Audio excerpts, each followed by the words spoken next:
lineouts, rucks, engage! What an amazing try! tries, and tackles, dissected by South Africa's top rugby minds. That is world class! This is To The Last Drop, your weekly in-depth rugby podcast with Liam Carme and Brenden Nell.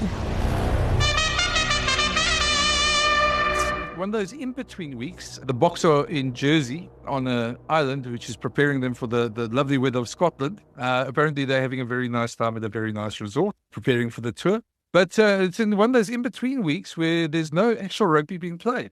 But we've got somebody special on the show. We do, yeah. It is a bit of a weird week. As much as we tell people that rugby is this thing that goes on for 52 weeks, it's non-stop. The train doesn't ever grind to a halt. This is a weird one in that there is a week where there's nothing. But it's a bit of a build-up to November, a big rugby month. So while there is a bit of a lull this week, please know that there's something, there's a big month ahead of us. And in terms of our guest, we thought it was a good time to get one of the heavy hitters in South African rugby onto our show to answer a couple of awkward, if not difficult questions that's been really part of the South African rugby landscape the last couple of months.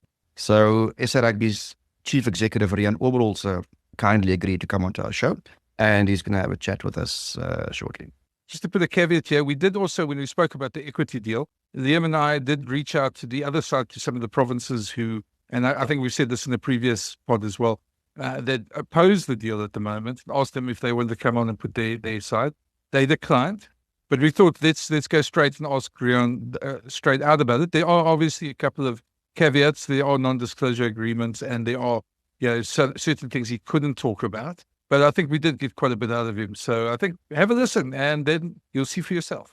With us today is a special guest, a man who has vast experience in the field of administration. In fact, he's had a couple of bites at the cherry, as it were, in South African rugby administration, not just South Africa, but abroad as well. Rian, it started a very long time ago for you. You called Sydney home for a while, didn't you? I did indeed, yeah. I was the CEO of Sanzar at the time, so not a long period of time. I was there for about a year and then came back to South Africa. Good groundwork done, though for a competition that did South Africa a good service for a good number of years. That was the first iteration of the Super Rugby, Super 12 at the time, that I was the CEO of before I came back to join SA Rugby. And now, Rian, you had your second round with SA Rugby. I'm sure you thought you saw everything in your first round where, back in the 90s where they were it was quite turbulent times at times then for SA Rugby. But you've certainly had more than your fair share of situations to handle this time around. I think what was challenging the first time around was just rugby just became professional. And rugby wasn't prepared for professionalism at the time, not only in South Africa, but across the board, where we now had to put professional structures in place while we were still mostly an amateur administered sport. And I think if we had a bit more time to prepare, I think the outcome would have been a bit different. And the situation we are in now 20 years later might have been a bit different as well. So we still are in the situation of trying to run a professional sport. And again, I'm saying not South Africa, only across the board. But while we have also some community rugby structures and amateur structures that need to be taken into consideration as well as part of delivering the professional side of the sport. Is it just simply a case of the amateur structures as it existed, the tentacles go so far and wide that it's that it is difficult to move on? Or do you think rugby has attracted a new breed of person, maybe in administration, that maybe in some ways still applies the handbrake? No, I don't think that is fair. I think what we all have to understand is the DNA of rugby. What is the DNA of rugby? And if we look at South African rugby, the DNA is in the community game. It is in our schools. It is in our club structures. It is in our provincial structure. So we can't do away with that. So we can't wish away the community game and only concentrate on the professional game. So it is not possible to have a structure where you only cater for the professional side of the game, but you do not look at the community side of the game. And I think that is the challenge, because as it was called amateur rugby at the time, and we preferred to talk about community rugby. It's got its own challenges, and it's got its own structure that needs to be in place for it to operate successfully. However, the professional game needs its own structures as well. They need a different mindset and skill set to run the professional game. So to balance the two has always been a challenge, and it will always be a challenge. Has that become easier, finding that balance? I mean, if you think back of, say, the late 90s, I know this is putting you a little bit on the spot, but... It is still challenging. It is still challenging, and we really thought with the equity deal that we were planning to put in place, it will assist with that, where you will have an organization that concentrates on the commercial side and commercializing the game, while SA Rugby can concentrate on the business of rugby. So that is one of the reasons why SA Rugby decided in 2019 to start looking at an equity partner to assist them. I was going to say, Rian, part of that, the challenge, and we all know back when rugby went professional, part of problem was that everybody wanted to be professional. And now we're talking about all 14 unions, the smaller unions, clubs started playing players, etc. And that obviously wasn't sustainable. We saw that as rugby went on. And now we're sitting with a situation with four franchises playing in the United Rugby Championship, a couple of other franchises who are there and thereabouts, as professional, and then a bunch of semi-professional teams as such. You sit in those meetings more than us. Obviously, we hear and there from people. But as that mindset on the outside of the professional rugby understood the limitations of what amateur rugby can be, do you still feel that there's a bit of a mindset there that they almost want to be professional as well? I think they all want to have a competition in which they can play. I think they all want a competition in which they can play that will allow them to contract players to play in the competition. We also must be careful to think that we can only have 4 professional teams in South Africa. The player drain will be so much bigger. We already have a huge outflow of players into America. If you can just go and do your homework there, I think there's nearly 100 players playing in America. There's I love a lot of players in France in the second division and even the third division, and now players are in Russia as well. So the South Africa, because of our talent pool and our massive community structures, we produce a lot of players that want to play and they all see themselves to be professionals. Can we put the structure in place where we can accommodate a majority of them? I think yes. I think we have to look at the number of professional players we have. We have to look at the salaries and salary caps. Those are things that we need to start talking to each other about again. And a very important part of professionalism that we have not really grasped in the rugby yet is the transfer system, where clubs get compensated for the development of players, and or when you want to buy my player, I can transfer him. So a player becomes an asset instead of a liability. At this moment in time, players are liabilities in South African rugby, not assets. So the quicker we can have a proper transfer system in place, similar to what they do in football, for example, the quicker we will resolve a lot of our other problems. Where players is coming from smaller unions, move to a big union, and there's no compensation for the smaller union. And or South African teams that get South African players that get contracted for international teams in France and Japan, for example, and the local provinces get no compensation for that. So I think those are the type of issues that we still grapple with 20 years after professionalism. A few years ago, Rian, and this was kind of foisted upon rugby because of the pandemic and other things, South Africa had to trim the number of professional players that it had in its ranks. What would the ideal number be? I mean, is it? I know we now a few years post the pandemic, but do we need to widen that pool slightly? Because that has to be backed up with solid financials. Are we there yet, or are we close to that? I think what we first have to do is to understand what is our competition structure and what competitions can we afford to support.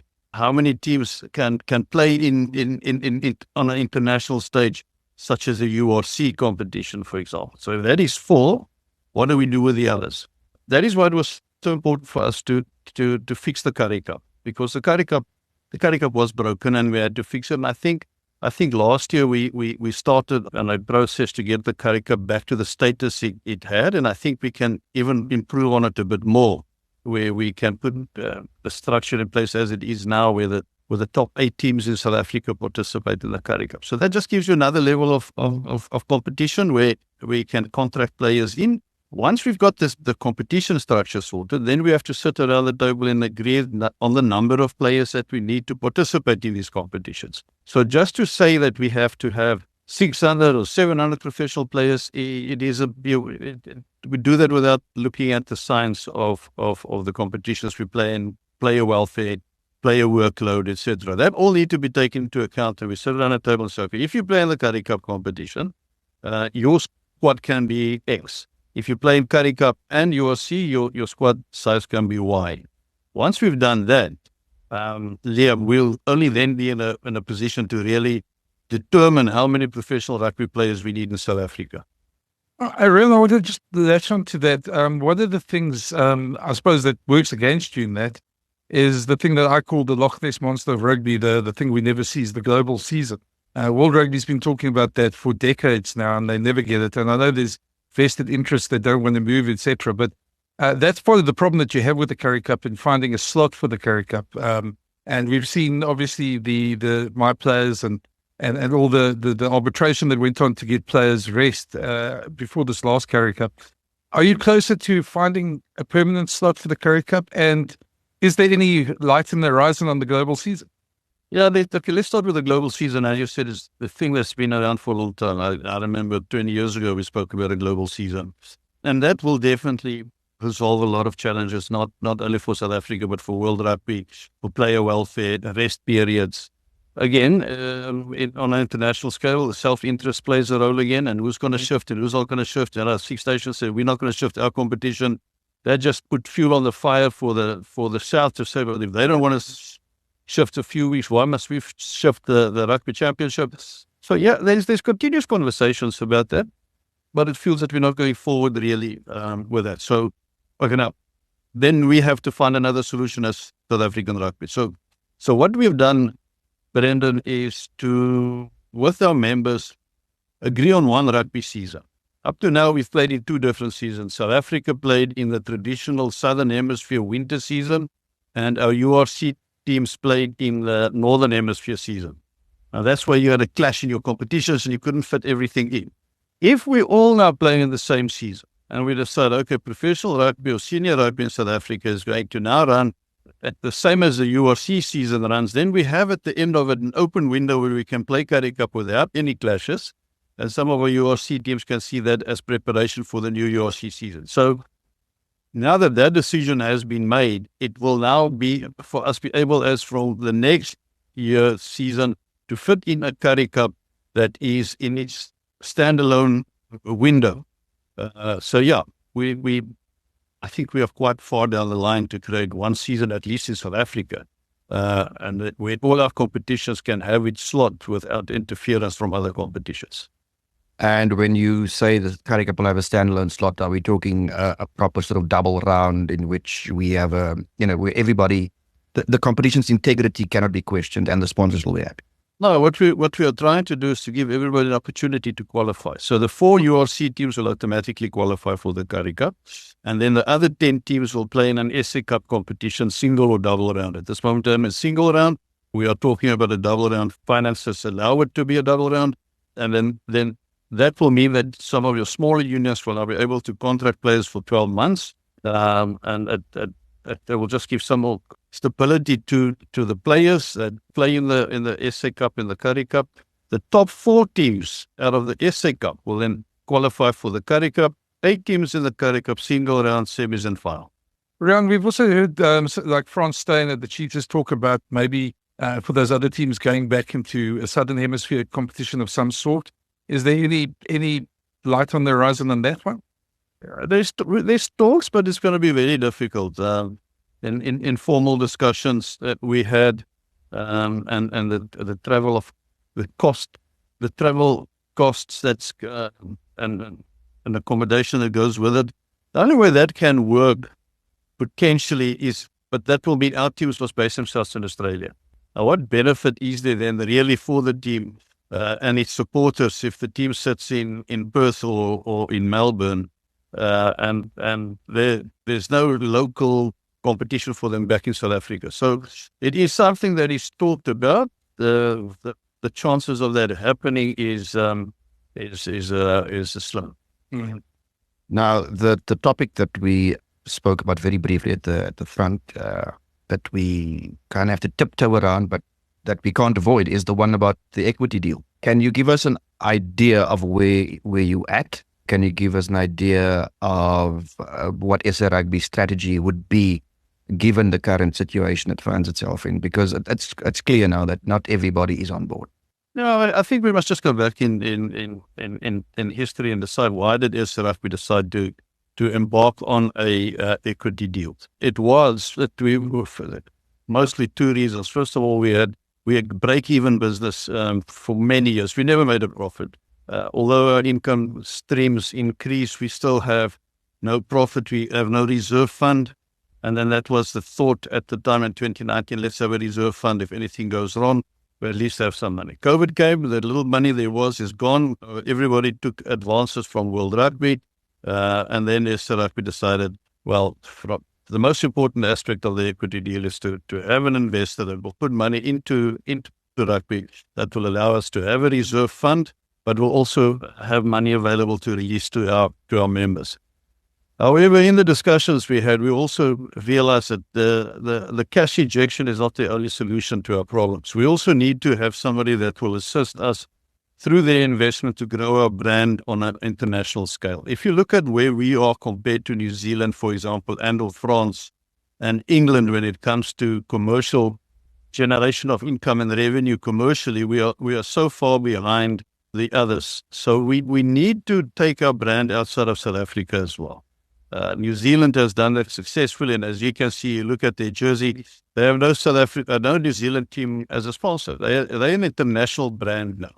And we envisage ourselves to be one as well. We're an international brand on the field. We're one of the best on the field, but off the field, we are probably fourth or fifth in the pecking order. So we were looking for an investor that not only can give us a cash injection in our business and to assist us to have a reserve fund, but also one that with its expertise and its contacts in professional sport can assist us to take our brand to a much broader base than what we have at this moment in time. So those were the reasons why we entered into an equity deal. But right from the start, Liam, it was always said that it is for the members to decide whether they want to accept the deal or not. We got an instruction as management to negotiate with the Ackerley Group, to bring a deal to the table for the General Council to decide on. The General Council must now decide what they want to do. Obviously, you will have pros, you'll have those that's for the deal, they're against the deal. Let us sit down, thrash it out, and hopefully come to a position on the 6th of December where all uncertainties have been dealt with, all questions have been answered, and SA Rugby can take a decision that's in the best interest of the whole rugby economy, and maybe not only a few that might not be so comfortable with the deal. Rian, I was going to ask you, because there's been obviously a lot of opinions. There's been a lot of financial journalists who've suddenly weighed in on this deal, etc. And I'm sure you've seen all those. I know you guys have addressed some of them. And what is the consequences if you guys don't get to a deal on the 6th of December? Obviously, it takes away a lot of the leverage you have in going back to the market for a deal, I'm sure. But how catastrophic would it be if you guys can't sort something out? Not catastrophic, Brenden. We will still continue to do business. There will just in the short term be less money available to be distributed across the board of rugby. We will have to work harder to start generating more income. As I said, we are a barely break-even business at this moment in time. Staying a barely break-even business is then going to be our future for the next few years until we can get something else or a different investment. So, yeah, it's going to be challenging, but it is definitely not going to be catastrophic. Do you feel... Rian, Brenden mentioned a moment ago, financial journalists have sort of rolled up their sleeves at this story as well. And one of the sort of themes that has developed is often there are questions asked about your potential partners. Can you just give us a sense of why SA Rugby decided that these guys are the guys, we are happy with what they stand for, and what they offer and where they can take the brand? Well, we had two firm offers, a lot of interest, two firm offers in the end in December 2023. The one was CVC and the one was the Ackerley Group. What made the Ackerley Group more attractive for us is the fact that they are invested in sport. They are invested in commercialization of the sport. They have relationships with major players in sport, such as the 49ers Enterprises, who's the owner of the San Francisco 49ers. Together they own Leeds United. So irrespective of what certain journalists said, they have a track record in sport, and they have a track record and contacts with those that have been in professional sport for many years. I mentioned the example of the San Francisco 49ers, who is probably one of the top professional football teams, but also brands in the world. But not only off the field, which they can assist us with, but what can they do for us on the field? Imagine we can send our coaching staff for a 10, 14-day period of time to spend time with the San Francisco 49ers to see how they deal with high performance. What can we learn there? What can we bring back to South Africa? So it's not only what we can do off the field, it is also what we can do on the field. So if you just look at that relationship that they have with the 49ers, and the 49ers Enterprises being one of the investors with the Ackerley Group in the consortium, I think that just showed us that we are on the right track and we're talking to the right people. Rian, I was just going to put it, we talk about all these sort of journalists and people who've come up that say this is a bad deal. I'm going to put it bluntly. Do you feel it is a bad deal that's been put forward? Surely, Brenden, if you felt it's a bad deal, why will I take it to South Africa?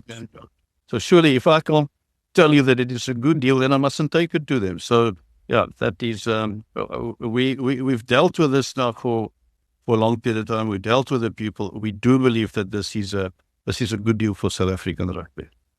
Fair enough. Just in terms of the deal, and this is the only question I'm going to ask you about the deal. Often it's also said that it is, you don't have to drill down into all the nitty-gritty, but it is often said that what the potential investors are offering is a loan.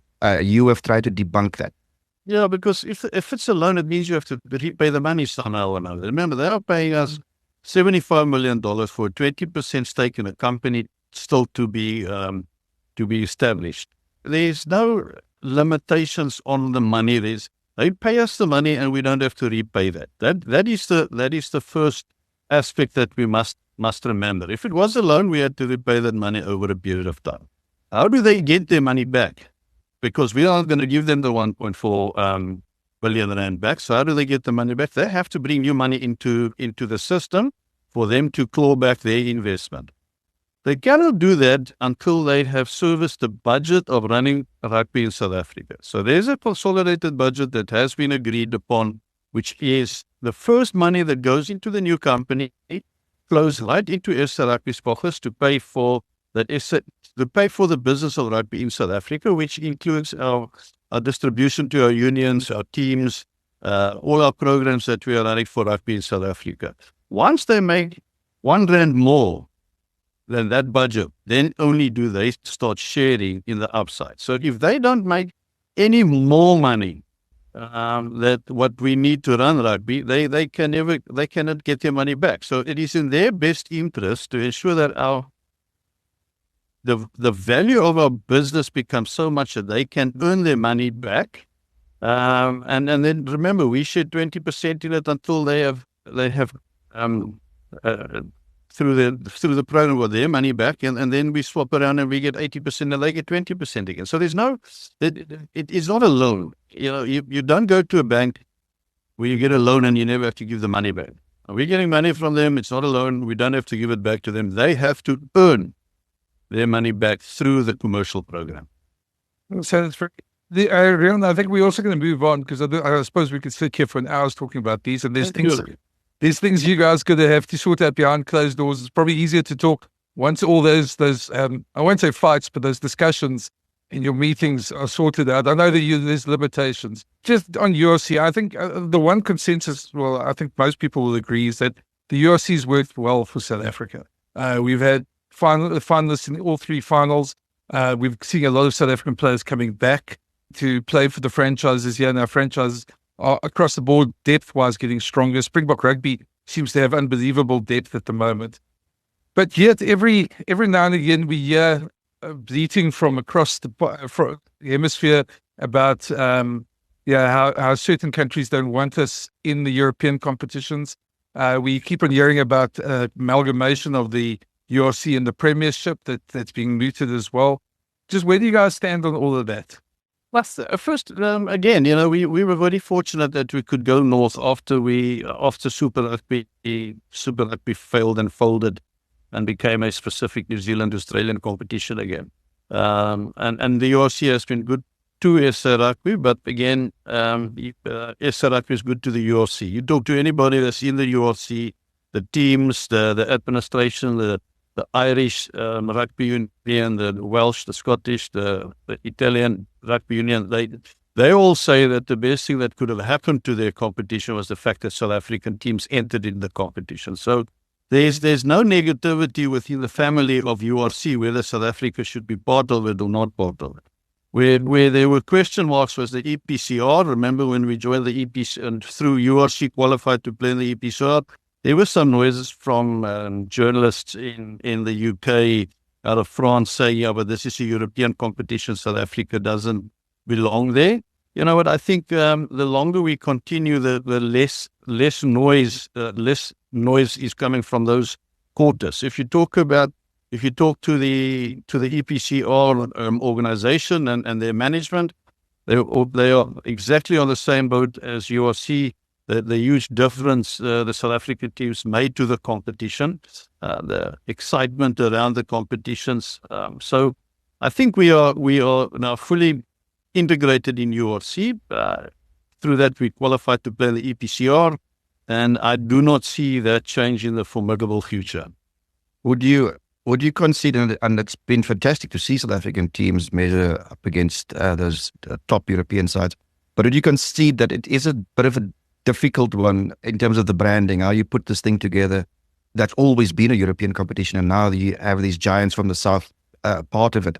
Would something have to happen on that front to sort of make it, give it a bit more of a global feel and flavor?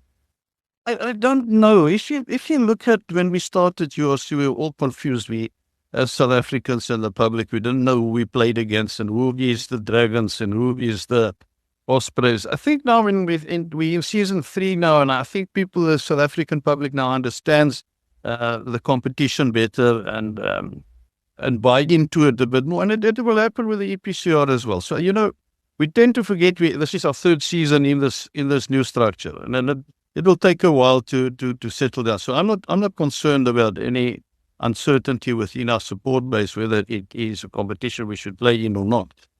You will all see the benefits for the South African team. You mentioned it yourself earlier on, and the death of players coming through. And you all also start hearing out of New Zealand and Australia where they start saying, we might have made a mistake not to have South Africa there anymore. So I don't think it's a negative for us playing in URC. I think it is a positive, and I think the more we settle in the competition, it's a new competition. I think international boundaries is just that. It doesn't, and it shouldn't change the competition itself. Whether we're from the south playing in Europe shouldn't make a difference. It is the quality of the competition and the support that you get out of the competition that's important. Sorry, and I just want to return to ask the Premier. These stories about the Premiership wanting to join with the URC. Is there something firm there, or is it just talk, or is it just media reports, or where do you guys stand on that?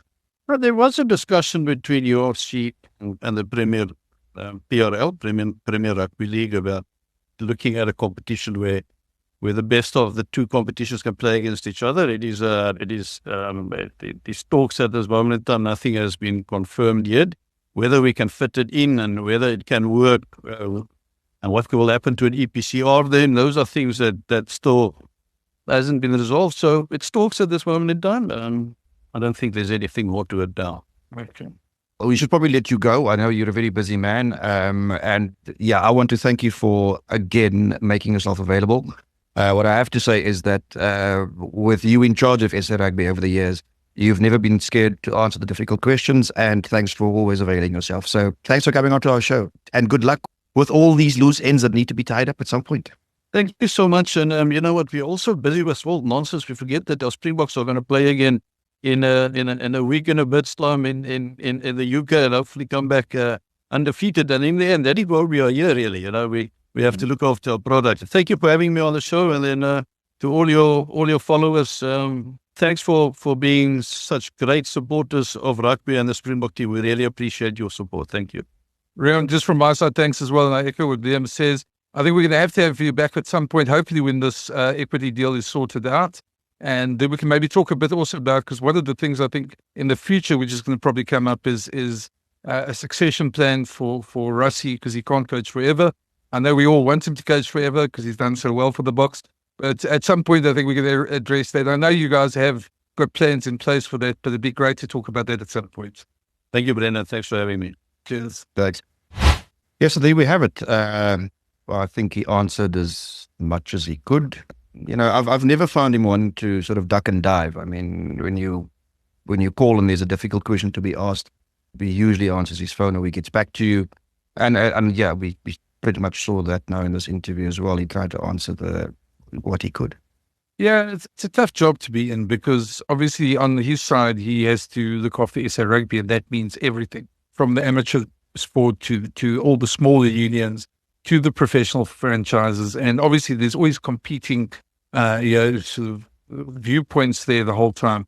I think at the end of the day, he's got a track record. He's done well for SA Rugby in the past, and he's back again and he's doing, I know he does have detractors, but at the end of the day, I thought it was great for him to just come on and face the questions. And I may have put it a bit blunt to him at times, but I think good on him for doing it. And he said he'll come back, so we'll have him back again in the future, and hopefully it was worthwhile listening to. Yeah, absolutely. Well, we need to move on, and we mentioned the fact that there's no rugby this week, because last weekend saw the round 6 of the United Rugby Championship being played. It was round 5 for South Africa's teams, and the log has a bit of a familiar look, certainly in the top 3. As things stand. Of course, the competition will resume at the end of November. You're not entirely shocked by what you've observed so far, Brenden, after 6 rounds? No, just a couple of thoughts on that round. And I know I'm not going to be quite popular with some of the fans, local fans, for saying this. But first of all, I think Glasgow's win against the Stormers was very bad for South African teams, for the challenge, because Glasgow are not going to really lose games that often in the rest of it. It's going to be hard to keep them out of the top 2. It's always been the case with Leinster. And now that you have 2 teams that are going to be vying for the top 2, it's going to make it a bit harder for our teams to get into the top 2. So I thought that loss was a very bad one for the South African cause across the there. And plus, you feel there's something wrong. I had a chat with our friend Gavin Rich about it as well, and we both sort of agreed that there seems something a bit off with the Stormers at the moment. They love to play that helter-skelter rugby, but a team like Franco Smith's Glasgow Warriors are organised. They know what they're doing. They know what to expect, and they're sort of prepared for it, and they play them very well. Sometimes the Stormers try too much on those sort of no-look passes and Hail Marys and things like that. And when they come off, it's beautiful to watch. But other than that, it's as we saw this weekend, it can go quite against you. I was disappointed with the Lions. I know I'm very different. I've taken a bit of flack on the weekend after this, because while a lot of people said they were very brave in holding against that score, the whole week they spoke about firing a shot, and then they didn't fire any shots, and they just defended. And I felt, if you're going to talk about yourself of being a top 4 side like they've done this season, and you want to compete in that top 4, it's you guys are telling us that, then you have to fire shots. You have to do those sort of even if you lose at the end of the day, but do something. Their attack was nowhere in that game, and I think that's what disappointed me, especially because the Lions are a momentum team, a team that loves to attack, and we almost saw nothing of that in that game. Bulls were lucky; they didn't play well, but they found a way to win. And the Sharks, the Boks, definitely made a difference. And as we've seen, Graham Roundtree's now departed Munster, which was a bit of a surprise to us. But that's in a nutshell my thoughts of the weekend. Yeah, well said. I also thought, the Stormers game, they were very disappointing. But kudos to Glasgow, a team that, in terms of their game management, is almost always spot on. They didn't quite get it right the week before, but they take mature decisions most of the time, and they know what they're about, and they play to their strengths. And I think intelligently coached by Franco Smith. And I think you're right. They're going to be difficult to catch, the deeper you go into the competition. The South African teams, in the case of the Bulls and the Lions, a couple of points off. They have a game in hand. But, it's going to become a bit of a marathon later on. Yeah, no, definitely. Of course, there's one game this weekend, Liam, that we should mention, because already I see there's people like Joe Marler trying to get himself into the media by saying the haka should be banned and all this stuff. Isn't this what happens every time England comes up a big game? One or two of their players goes in for something sort of a bit ludicrous, makes a lot of headlines. I don't know if it's them or maybe their media contingent that sort of blow it up. But New Zealand have been preparing quietly, and this is going to be an epic clash on the weekend at Twickenham. I think New Zealand might just bit of a show that England might be a bit worried about. Yeah, I don't, while Marler in bringing up the haka, I don't think anything is sort of that sacred that you can't talk about it. I think, it's probably worth bringing up and bringing into a debate, irrespective of which way you feel about it. So I don't think we should say that Marler shouldn't talk about it. But it's interesting that he chose to, because it will fly up the All Blacks, there's no doubt. So probably not the wisest thing to have done. And we'll see how that plays out. I would be, if I was an All Blacks fan, I'd be quite bullish about this game. I think if we look back at Six Nations, where England's form's a little up and down, they had some good ones, but they also had some iffy ones.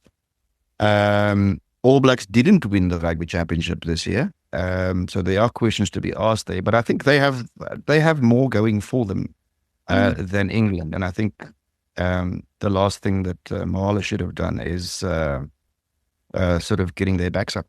Yeah, he certainly waved a red flag in front of them now. And that's all the team like the All Blacks quite needs, because they get very, and let's be honest, we all know a couple of New Zealanders, they get very touchy when you talk about the haka.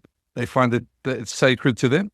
And you understand why once you know the culture there, etc.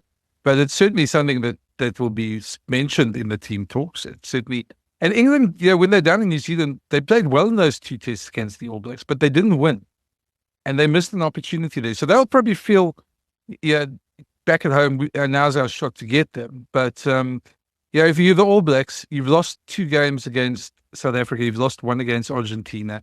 That's already being seen as a bad year. The pressure's on them to do it well.